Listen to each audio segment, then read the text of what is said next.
이제 오늘 우리에게 주신 하나님 말씀 함께 받도록 하겠습니다. 말씀은 고린도전서 1장 3절에서 9절까지 말씀을 함께 보도록 하겠습니다. 고린도전서 1장 3절에서 9절까지 말씀을 제가 한 절, 여러분들이 한 절 교독으로 받도록 하겠습니다. 함께 교독하겠습니다. 하나님 우리 아버지와 주 예수 그리스도로부터 은혜와 평강이 있으기를 원하노라.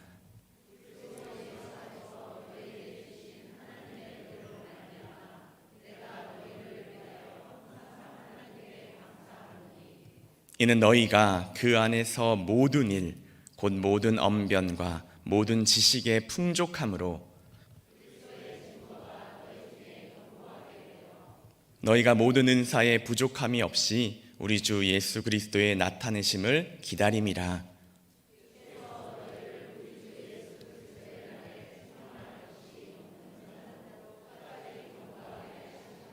함께 봉독하시겠습니다. 너희를 불러 그의 아들 예수 그리스도 우리 주와 더불어 교제하게 하시는 하나님은 미쁘시도다. 아멘. 할렐루야. 오늘도 우리와 함께 하시는 하나님께서 우리의 삶을 주장해 주시고 특별히 대림절 믿음으로 기다림으로 주님을 맞이하는 여러분들의 삶의 자리 가운데 은혜를 넉넉하게 풍족하게 채워주실 줄 믿습니다. 우리의 발걸음마다 그리스도의 향기가 나타나게 하실 것이고 우리가 나아가는 길들 가운데 빛을 비추어 주셔서 그 빛을 전하는 은혜의 삶으로 우리를 초청하시게 될 줄 믿습니다. 그 좋으신 하나님, 나의 하나님을 기억하실 수 있는 저와 여러분들이 다 되기를 원합니다. 오늘은 교회의 1년 주기를 나타내는 교회력에서 한 해를 새롭게 시작하는 날입니다. 바로 예수님이 다시 오심을 기다리는 대림절, 그 시작이 바로 오늘입니다. 한 해를 시작한 그 시점에 기다림이라는 단어가 우리 가운데 의미가 있게 됩니다. 대림절은 기다릴 때 임할 마디절로 우리 가운데 임재하실 주님을 기다리는 시간이다라는 표현이 됩니다.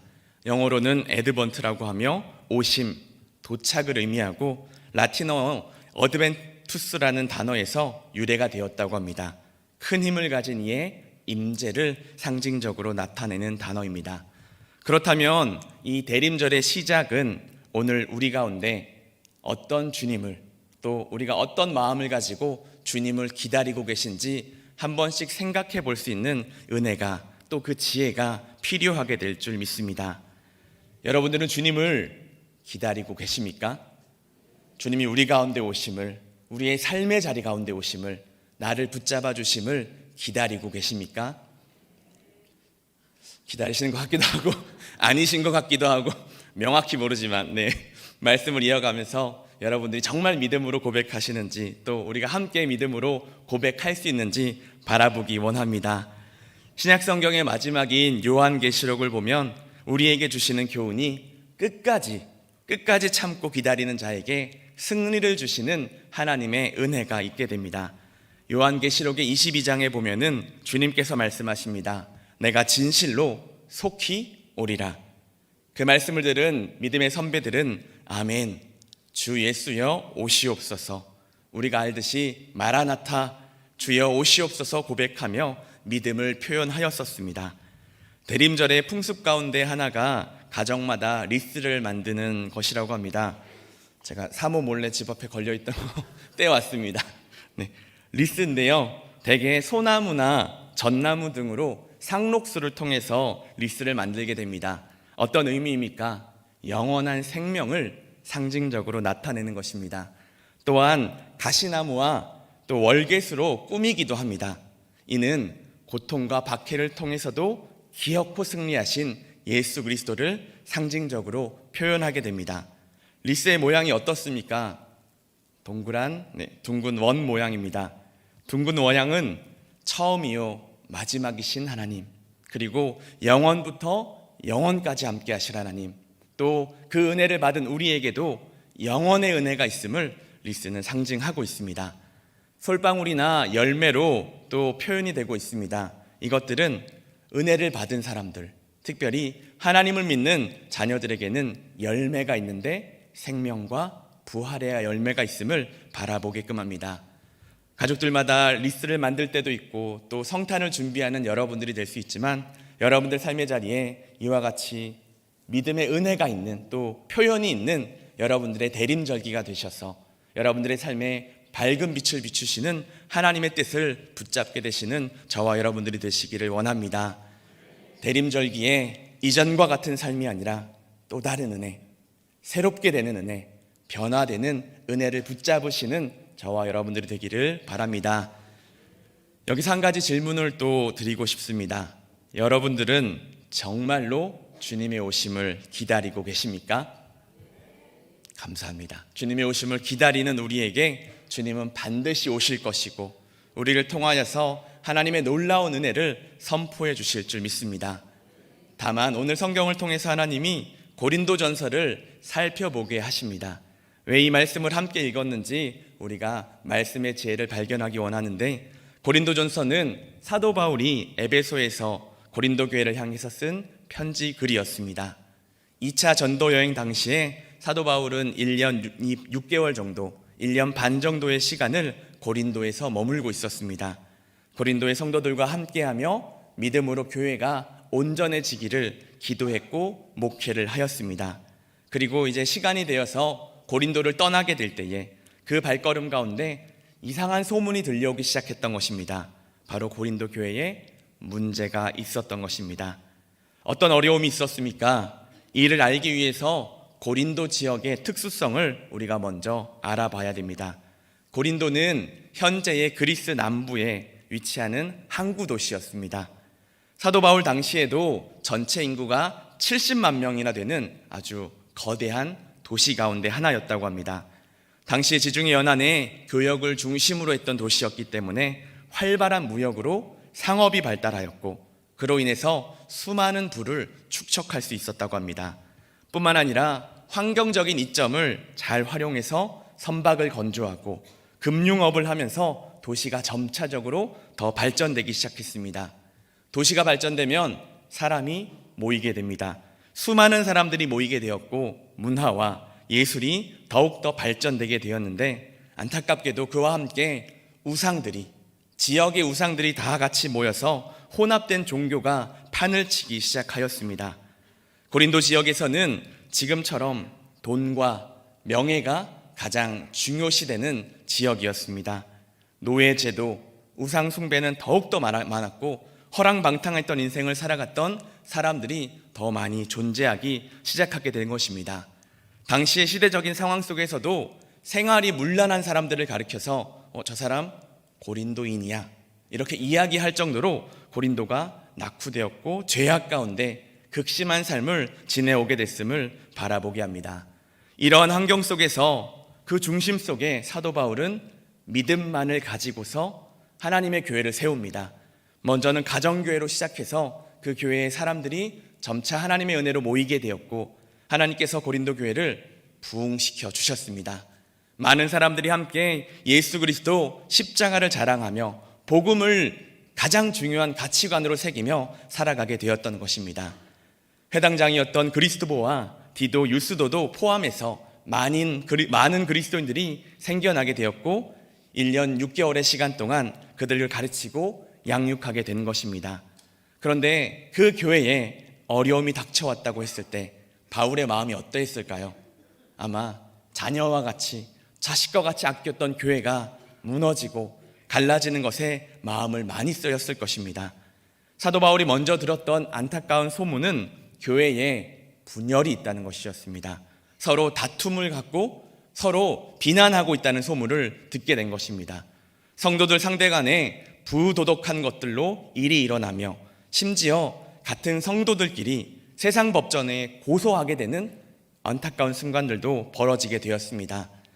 교회 내부적으로는 감사하게도 하나님께서 주시는 은사가, 성령의 은사가 점점 더 많아졌지만 이 은사를 하나님의 뜻대로 사용하지 않고 자기를 나타내고 자기를 드러내는데 열심을 다하였으며, 은사가 있냐 없냐를 통해서 사람을 판단하고 정죄하기도 하였습니다. 영적으로 교만하여지고 그에 따른 부작용들이 교회에 만연하게 있게 되었습니다. 교회 외적으로도 끊임없는 우상숭배의 유혹과 유대인들의 핍박이 이 성도들을 힘들게 하였습니다. 시험하게 되었습니다. 어려움을 겪게 하였음을 바라보게 됩니다. 이때에 사도 바울이 고린도 교회에 향하여 편지하며 8절에 이렇게 기록합니다. 주께서 너희를 우리 주 예수 그리스도의 날에 책망할 것이 없는 자로 끝까지 견고하게 하시리라. 아멘. 목적을 가지고 편지를 쓰게 됩니다. 어떤 마음입니까? 3절에 보면은 바울은 우리 주 그리스도의 예수 그리스도의 이름을 부르는 모든 자들에게 하나님 우리 아버지와 주 예수 그리스도로부터 은혜와 평강이 있기를 축복하고 있습니다. 바울이 성경에 자주 사용하고 있는 단어가 있습니다. 첫 번째는 우리라는 단어입니다. 그리고 두 번째는 주 안에라는 단어입니다. 사도 바울이 왜 우리라는 단어를 강조하며 반복적으로 기록하였을까요?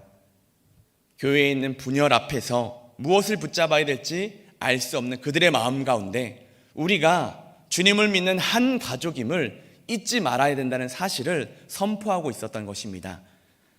고린도 교회 성도들, 내가 더 중요하고 내가 가지고 있는 게 더 소중하며 내 마음과 내 생각이 더 중요하다고 여겼던 그들의 마음의 중심에 사도 바울은 우리가 하나임을, 우리가 떨어져 있는 존재가 아니라 한 공동체, 한 가족임을 반복적으로 강조하며 선포하였던 것입니다.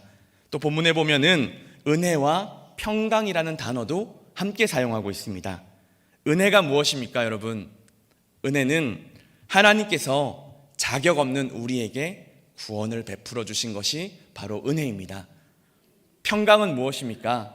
은혜 받은 백성이, 하나님의 구원을 받은 백성이 이 땅에서 하나님의 백성들과 함께 누리는 은혜가 바로 평강이 될 수 있게 됩니다. 그러하다면 사도 바울은 지금 우리가 한 가족임을, 우리가 한 공동체임을, 결코 떨어질 수 없는 한 공동체임을 계속해서 말씀으로 선포하고 있는 것입니다. 그 안에 누구와 함께 말씀하고 있습니까? 주 안에서. 성도들과 성도의 연합의 그 중심에 하나님 예수 그리스도가 있음을 계속해서 반복적으로 선포한다는 것입니다. 우리의 관계 중에 십자가가 있습니다. 우리와의 사이에 주님이 함께하고 계십니다. 그러하다면 우리의 삶은 어떠해야 되겠습니까? 상대방을 바라볼 때에 주님을 모시듯이 주님의 사랑을 받은 자답게 그 사랑을 보답하듯이 살아가야 될 믿음의 그 책임이 우리 가운데 있어야 됨을 우리가 기억해야 될 줄 믿습니다. 4절부터 7절의 말씀에도 반복적으로 말씀합니다.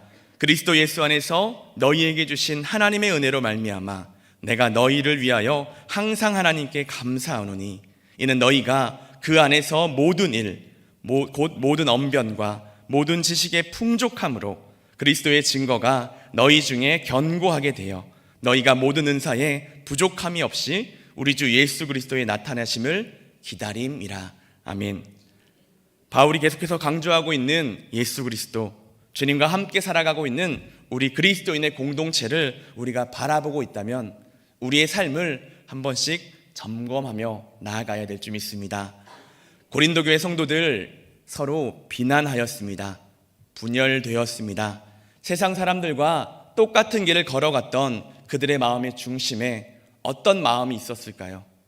어떤 믿음을 가지고 살아갔을까요? 정말 주님을 기다리는 마음으로 그리스도인답게 살아가고 있었을지 우리는 생각해 보아야 됩니다. 그리고 그들을 대신하여서 사도 바울이 하나님께 감사하고 있습니다. 사도 바울은 왜 감사합니까? 돌아보니 모든 것이 은혜였습니다.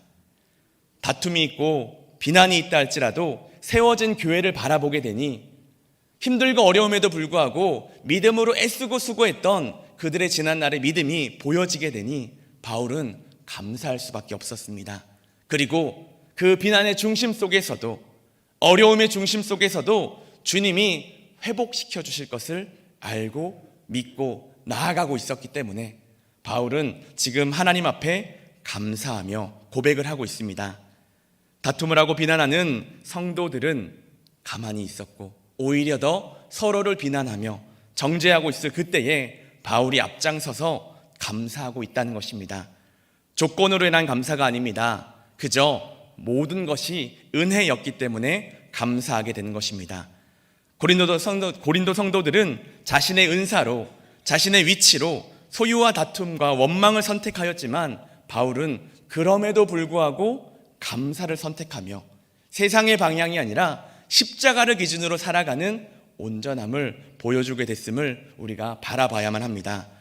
사랑하는 성도 여러분, 여러분들은 무엇을 바라보며 살아가고 계십니까? 여러분들의 마음의 중심에는 주님의 은혜, 주님의 도우심, 여기까지 함께 하셨던 그 주님의 손길을 기억하고 계십니까? 그러하다면 대림절, 주님을 기다려야 될 이때의 우리의 마음가짐은 세상과는 조금 달라야 되지 않겠습니까? 고린도 교회는 자신들이 받았던 방언과 예언, 계시와 계시를 해석하는 것까지도 너는 할 수 있고 나는 할 수 없고, 나는 하고 있고 너는 할 수 없고를 비교하며 판단하며 자신의 위치를 이야기하였습니다. 막상 은사를 받은 자들은 감사하지 않고 있고 바울은 떨어져 있음에도 감사하고 있는 이 모습을 바라보면서 우리의 믿음을 점검해 보셔야 될 줄 믿습니다. 바울이 그들에게 편지하며 말합니다. 주 예수 그리스도의 날에 책망할 것이 없는 자로 끝까지 견고하게 하실 분을 붙잡으라 이야기합니다. 이 말씀의 근거는 지금 하나님의 심판의 때가 있다. 주님이 이 땅에 도래할 날이 있다. 그날이 언제인지 우리가 알 수 없지만 우리는 그 시간, 그때를 예비하며 준비해야 될 하나님의 자녀들임을 선포하고 있는 것입니다. 주께서 다시 오실 때에 책망할 것이 없는, 주님을 향해 믿음으로 굳건히 서는 하나님의 백성이 되어야 되는 고린도 교회를 향하여 간절히 선포하고 있는 바울의 음성을 우리의 메시지로도 드러내셔야 될 줄 믿습니다. 고린도 교회 성도들은 주님을 기다리지 아니하였습니다. 주어진 것에 감사하지도 못했습니다. 하나님 중심이 아니라 세상의 흐름을 따라 살아갔습니다. 그리고 결국 서로 다투고 싸우며 시기하고 세상에 있는 많은 유혹들에 그냥 그대로 노출되어 살아갔던, 사실 우리의 시대와 비슷한 모습을 보여주고 있습니다. 사랑하는 풍성한 가족 여러분, 우리는 그리스도를 기다리는 그리스도인임을 결코 잊지 마시기 바랍니다. 다시 오실 그리스도를 기다리는 사람이라면 세상의 불의와 죄악을 물리치시고 정의와 거룩을 세우시는 하나님의 심판이 두렵지 않을 것입니다. 다만 우리의 삶의 모습이, 우리의 믿음의 자리가, 또는 우리의 생각과 판단이 지금 우리의 믿음이 부족하고 부끄럽다면, 하나님의 심판이 두려움으로 다가온다면 대림절 주님을 기다리는 이 시기에 다시 한번 우리의 믿음을 견고하게 세워가시기를 바랍니다. 다만 어려운 게 있습니다. 목사님, 저는 잘하고 싶은데 잘 안 됩니다. 기도하고 싶고 예배의 자리도 찾고 싶고 정말 하나님을 신뢰하며 살아가고 싶은데 세상에 그것들이 쉽지가 않습니다. 이야기하시는 분들이 참 많이 계십니다. 그럴 때마다 바울의 메시지를 마음 가운데 새기시기 바랍니다. 바울은 언제나 주님 안에 있는 믿음의 고백을 하였고 그렇게 살아갔습니다. 사랑하는 성도 여러분, 우리는 주님 안에 살아가야 될 참된 그리스도인들입니다. 우리의 말이, 우리의 행동이, 우리의 발걸음이 주님을 드러내지 아니하다면 누가 주님을 자랑하며 누가 주님을 나타내며 특별히 주님 오실 그때에 우리가 누가 그 주님을 높이며 나아가겠습니까? 여기 계신 여러분들이 주님을 그 은혜를 받은 사람답게, 주님의 그 사랑을 누린 사람답게 십자가를 붙들고 나아가야 될 줄 믿습니다. 우리의 기다림, 고린도 교회 성도들과 같은 기다림이 아니라 진심을 다해 주님을 바라보는 온전한 기다림들이 다 되시기를 원합니다. 생명을 살리시고 풍성케 하시는 하나님의 마음을 잊지 마시기 바랍니다. 언제나 어디서나 나와 함께 하시는 하나님을 바라보며 힘들 때마다 십자가를 기억하십시오. 나를 살리기 위해 십자가에 목숨을 바치신 주님, 그리고 부활하셔서 지금도 우리와 함께 하시는 주님을 기억하게 될 때에 내 힘으로 안 됐던 그와 같은 삶의 자리가 있다 할지라도 다시 한번 믿음으로 나아가야 될 하나님의 뜻이, 하나님의 능력이 우리 가운데 나타나게 될 줄 믿습니다. 주님 안에 있는 사람들은 모든 것이 풍족합니다. 자족합니다. 감사하게 됩니다. 부족하고 결핍감을 느끼는 사람들의 마음속에는 인색함이 있습니다. 단순히 물질만을 아끼는 것이 아니라 다른 사람들을 높여주지 못합니다. 다른 사람들을 인정하기를 꺼려합니다. 그들이 잘하는 것을 마음 아파합니다. 하지만 주님 안에 있을 때, 우리가 참된 그리스도인으로서 살아가게 될 때에 하나님은 나를 통하여서 우리의 관계 속에 서로를 살리고 높이는 십자가의 능력을 허락해 주실 줄 믿습니다. 지난주 담임 목사님 말씀을 통해서 우리가 구원받은 길이, 특별히 양과 염소를 비유하면서 영생과 영벌을 나누는 기준점이 있었는데 기억하시나요? 무엇을 했을 때 이것이 구분되는 길을 갈 수 있었습니다. 네, 감사합니다. 착한 행실. 네, 눈빛으로 다 대답해 주신 줄 제가 믿고 이어가도록 하겠습니다. 착한 행실을 통해서 하나님의 일들을 감당하는 그 발걸음을 통해서 하나님께서 영벌과 영생을 나누게 되는 과정을 보여주게 됩니다. 그런데 사람들이 이야기했습니다. 저는 한 적이 없는데 왜 제가 그렇게 했다고 말씀하십니까? 그러자 주님이 말씀하셨습니다. 연약한 자들을 도우시고 특별히 아프고 힘든 자들을 싸매고 또 그들에게 찾아갔기에 지극히 작은 자에게 한 행동이 나에게 한 행동임을 고백하게 합니다. 이어서 영벌을 경험한 사람들도 동일하게 이야기합니다. 저 그래도 믿음으로 살았습니다. 나 최선을 다해서 살았는데 왜 나는 벌을 받아야 됩니까? 이야기를 하자 동일한 이야기를 하십니다. 연약한 자들을 돌보지 않았고 아픈 자들을 감싸주지 않았고 그들에게 찾아가지 않았기에 너희들이 벌을 받게 된다는 사실을 알려주고 있습니다. 사랑하는 성도 여러분, 대림절의 기간에 여러분들의 삶의 방향은 어디를 향하고 있습니까? 여러분들의 시선은 무엇을 향하고 있습니까? 좀 더 좋은 것을 누리고 싶고 좀 더 기쁨을 함께 하고 싶고 이제 연말인데 가족들과 함께 놀아보자, 즐겨보자 이야기할 수도 있지만 또 그렇게 살아갈 수도 있지만 우리 믿는 자의 삶의 방향은 지금도 하나님의 눈이 향하는 곳에, 주님의 마음이 향하는 곳에, 주님이 눈물 흘리는 그곳에 우리의 마음이 이어져야 될 줄 믿습니다. 대림절 성탄을 준비하며 우리의 마음을 점검해 보시기 바랍니다. 어떤 작가의 말처럼 사랑하기에도 시간이 부족한 우리의 인생일진데 여러분들은 정말로 하나님의 사랑으로 사랑하며 살고 계십니까?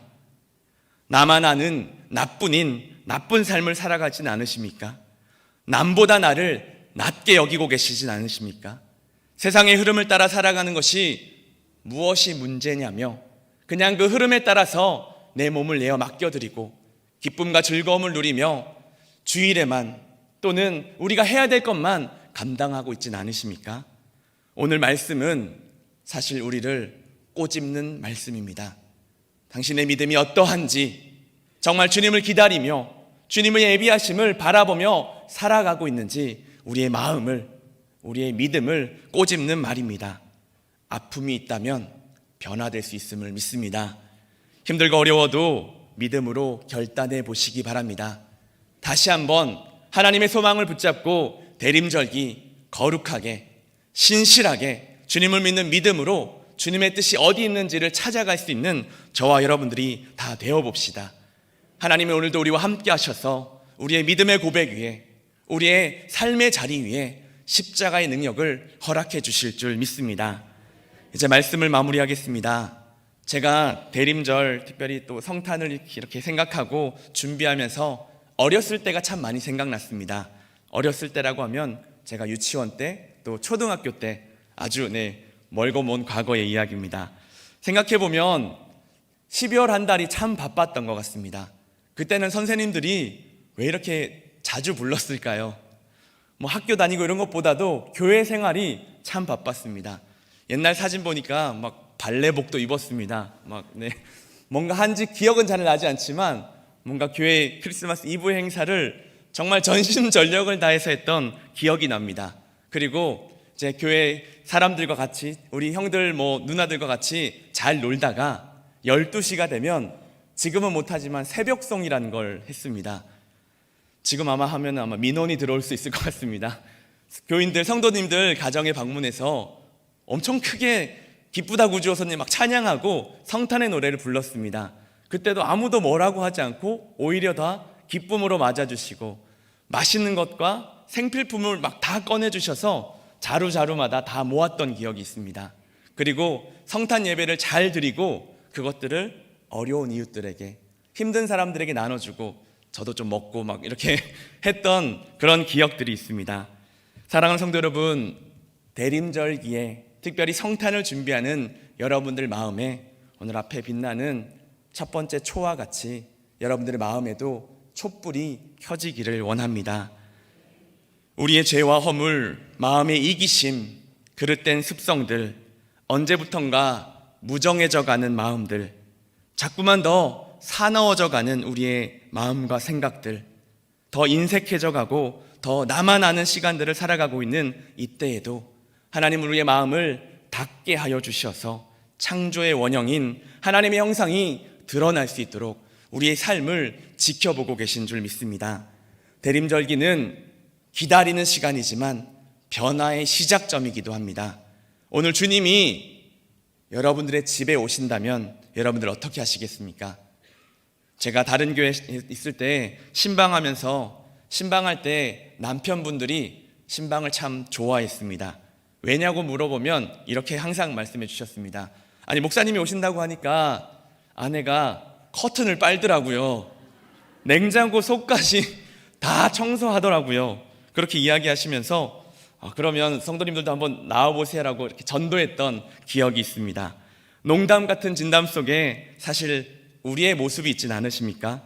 어느 때부터인가 웬만하면 우리 집에 다른 누군가를 초대하기가 조금 불편해지고 예의가 생기고 뭔가 이렇게 마다하는 순간들이 생겨나기 시작했습니다. 제가 저희 교구 성도님들 이야기하는 건 아닙니다. 네. 점점 익숙해져가는 나의 삶의 자리에 누군가가 침범하는 게 이제는 조금 불편해지는 시대 가운데 있다는 것입니다. 그런데 여러분들 기억하십시오. 대림절 주님의 오심은 내가 가장 부끄러워하는 그곳에 주님이 오십니다. 내가 가장 힘들어하는 그곳으로 주님이 오십니다. 그리고 나의 부끄러움, 나의 죄악들, 나의 허물들을 다 씻어주시고 다시 한번 믿음의 삶으로, 은혜의 삶으로 우리를 초청한다는 사실을 우리는 기억해야만 합니다. 또한 이 대림절기를 통하여서 하나님은 우리의 삶이 예수 그리스도를 증거하는 삶으로 살아가기를 촉구하고 계십니다. 대림절의 기다림의 시간, 변화의 시작의 변곡점인 이때에 여러분들은 반드시 여러분들 마음에 그 초를 켜주시기를 바랍니다. 그 초의 따뜻함과 밝은 빛으로 세상을 비추는 은혜의 삶을 살아주시기를 바랍니다. 사도 바울이 말씀했듯이 주님의 그 날이 나타났을 때에 흠잡을 데 없는 믿음의 사람으로 우리가 세운 바 되어 심판이 두렵지 않고 주님의 오심이 기쁘며 주님과 함께 온전하고 행복한 삶을 살아갈 지혜로운 삶, 바로 우리에게 맡겨진 인생의 책임일 줄 믿습니다. 일상의 분주함 속에서도 바쁘다고 하여서 십자가의 길을 멀리하지 마시고 다시 한번 십자가를 바라보며 믿음의 발걸음을 경주하는 저와 여러분들이 다 되어 봅시다. 오늘 우리에게 주신 하나님의 말씀이었습니다.